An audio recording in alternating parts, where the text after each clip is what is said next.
Welcome back to the Naval News, everybody. I would like to thank eWin Racing for sponsoring today's video. Today we're talking about Mr. Daniel Edmund Duggan, a former major in the United States Marine Corps. He was an aviator for 13 years, flew the Harrier jets, and was honorably discharged in 2002. So he comes from a good history of service to his country, right? So why are we talking about him today? Well, Mr. Duggan was arrested in Australia in October of 2022 for violating arms embargo, including providing aviation services to China, and a host of other charges as well. And we'll get into those. Now, before we continue on, I do want to stop right here and say this man, being an American, even though he's a dual citizenship with Australia, it has the presumption of innocence. So we are not going to go and just assume that he's guilty of these accusations and charges, okay? He'll have his day in court, and we'll see how that pans out. We've already learned our lesson with other sailors that were taken before court-martial and then found not guilty. And so this man does enjoy the presumption of innocence, and we'll talk about what circumstances led to this charge in a minute. But first, here's a word from eWin Racing. Thank you to eWin Racing for sponsoring this video. This Christmas, eWin Racing sent me 2 Champion Series gaming chairs, and wow, are they big. Look at the size of this chair. This is very comfortable. These large, heavy-duty metal brackets right here hold on to the back of the chair, and if we turn it around, you can grab this lock and pull up on it, and it goes up and it goes down. There's a second lock right here that you push in, and it can slide forward and back. And finally, if you want to have your arms kind of out at the side a little bit, you push in right here and it rotates. Look at that. This is the back of the chair. Look at this thing. Isn't it gorgeous? The sides and the back here all have that same soft fabric weave all the way up to the headrest up there. And it's on the pillows too. And with your chair, you get an instruction manual on how to put it together. It is 1 page right here with the photos. And all you have to do is follow along, do what they do in the photo, and the chair is put together. And they provide you the tools. So you don't need anything but what's in the box. Now, something that eWin Racing does that is really top-notch is they provide you with these gloves to protect your fingers whenever you start unscrewing some of these components. Assembly is easy with all tools provided and step-by-step photo instructions. I assembled my chair in under 30 minutes. This is a great way to make sure you have all the parts that you need, is that they have all the bolts already in the holes that they go into, so you don't need to be searching around with Ziploc bag, alphabet soup, trying to figure out what screw goes where. You already know because you just took it out of where it's about to go back into. So you have all the parts and you know exactly where they're going to go. eWin Racing provides a 2-year warranty to repair or replace any eWin Racing product or component that is defective, and a 10-year warranty on the steel frame. Take a look at this. You can see right through the middle of it because this is a hubless caster. Very smooth, frictionless practically, will last you forever, very long time. If you want to give someone something they'll use every time they sit in front of the computer, eWin Racing gaming chair is a perfect gift. Click the links in the description to get your eWin Racing gaming chair today and use my code SUBBRIEF to get an additional 25% off at checkout. The Champion Series gaming chair is like a little brother to the larger XL Series chairs. XL Series support up to 500 pounds, and its seat is a little wider at 22 inches. I really love my new Champion Series because it fits my body size perfectly. eWin Racing gaming chairs are the best gaming chairs that I've ever used. They're large, comfortable, and durable enough for daily use by live streamers like myself. Get the best gaming chair out there with eWin Racing.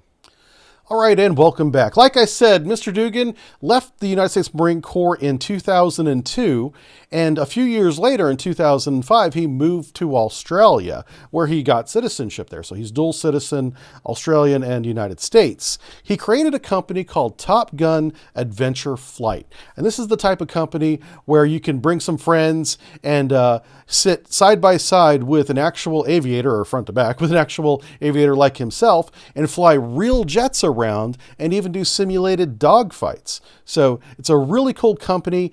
He did sell the company in 2014, and this company still exists. So I must make it clear that he has no affiliation with it now.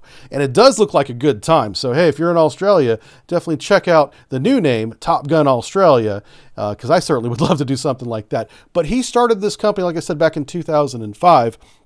And ran it for 9 years. So what was he doing while he was running this company out of Australia? Well, he started traveling quite a bit, and it got the attention of the Department of Justice and the State Department that there was this former major, 13 years in the Marine Corps Aviator, flying, tourists basically out of Australia, suddenly spending a lot of time in China and then South Africa, visiting airfields, and then, of course, returning back to the United States and then making this route over and over again. So in 2008, before anything really got out of hand, the State Department sent a courtesy email simply reminding the former major that, hey, you need a license to work with foreign companies if you're going to be assisting them in military matters, essentially.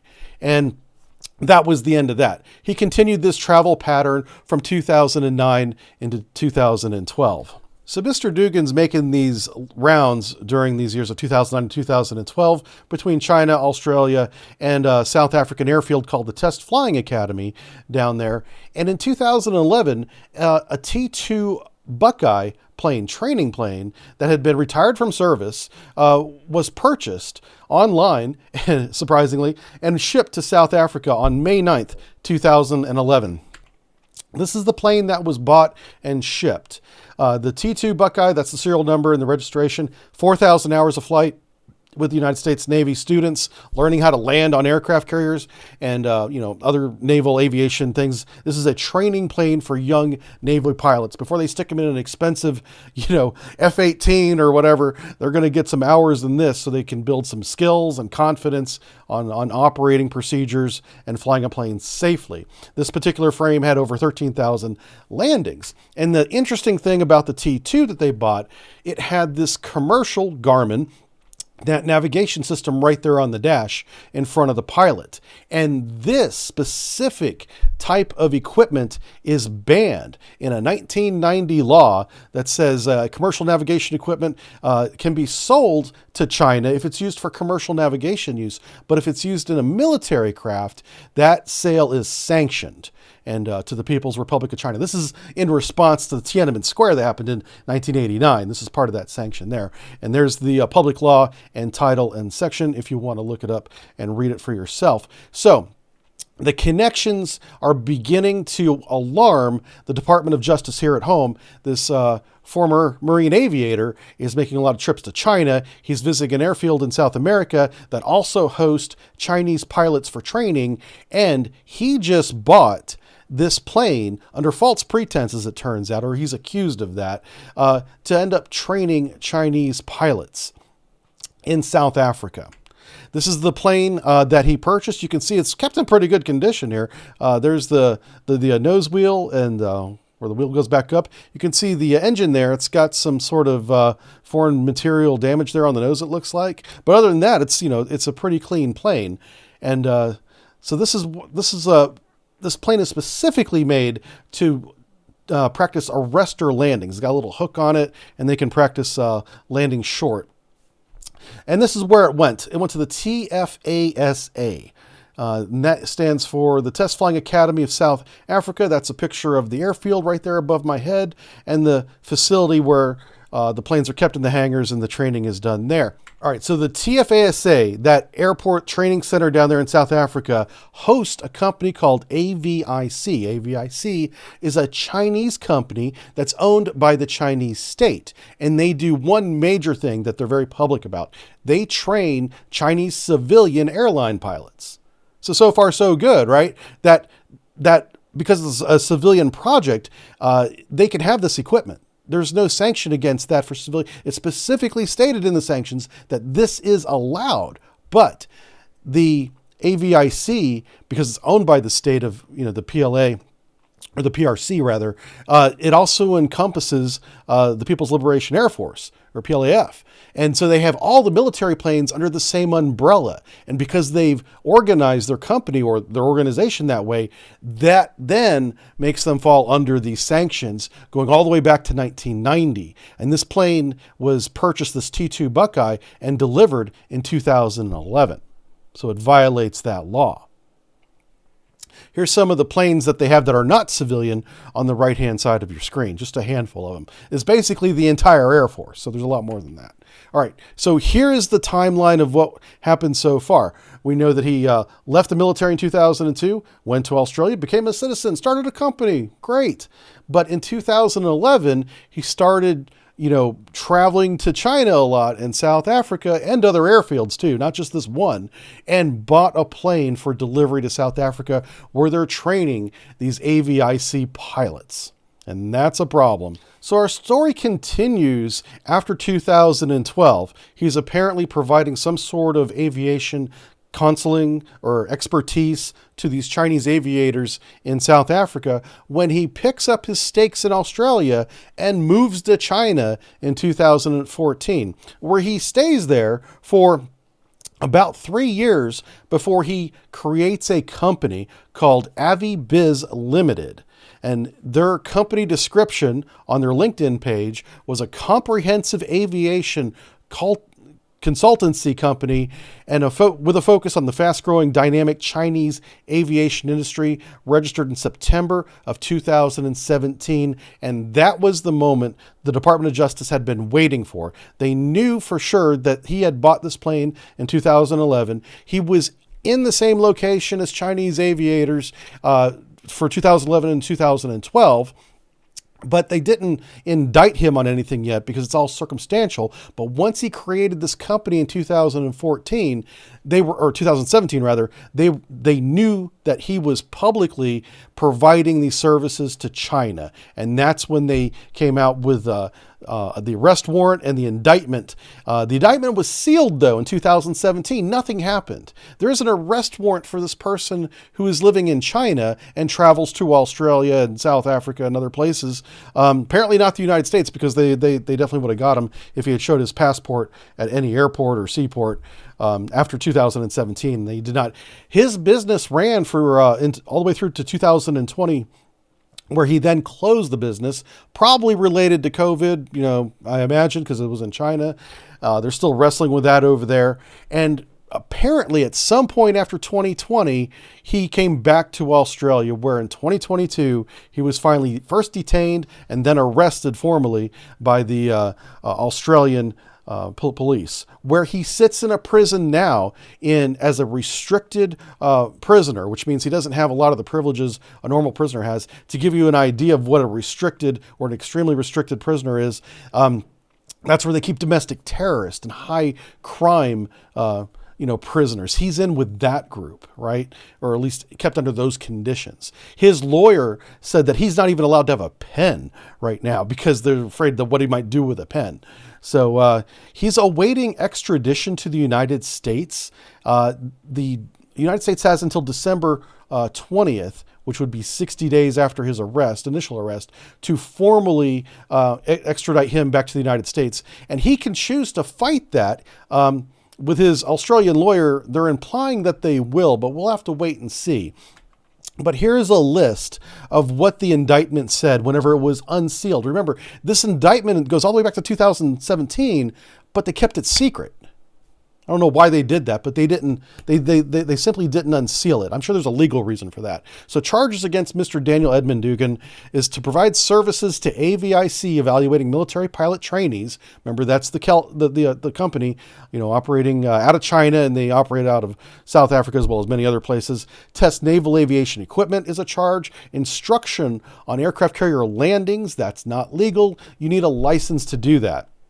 Violating the arms embargo is the big one, including providing aviation services to China. That law went into effect in 2010. He violated it in 2011. Poor timing on his part.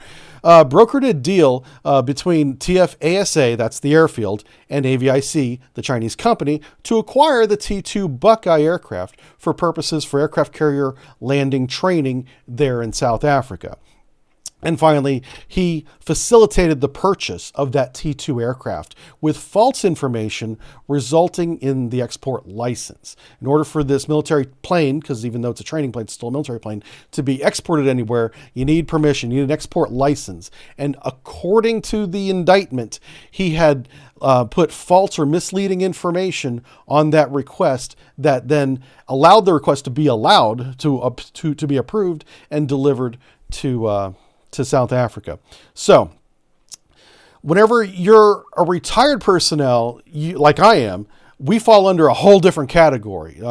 We have to get literally permission from Congress, and each branch has their own snail mail delivery address as well as a phone number that we need to submit a request to be like, hey, I'm going to work, for Australia or Germany, even friendly countries. It doesn't matter if they're NATO or not. Any country that's not the United States, we need to get authorization literally from Congress via your branch of service. But those are practically rubber stamped. We have military contractors from generals and admirals all the way down to the lowest enlisted man out there, like myself, working around the globe.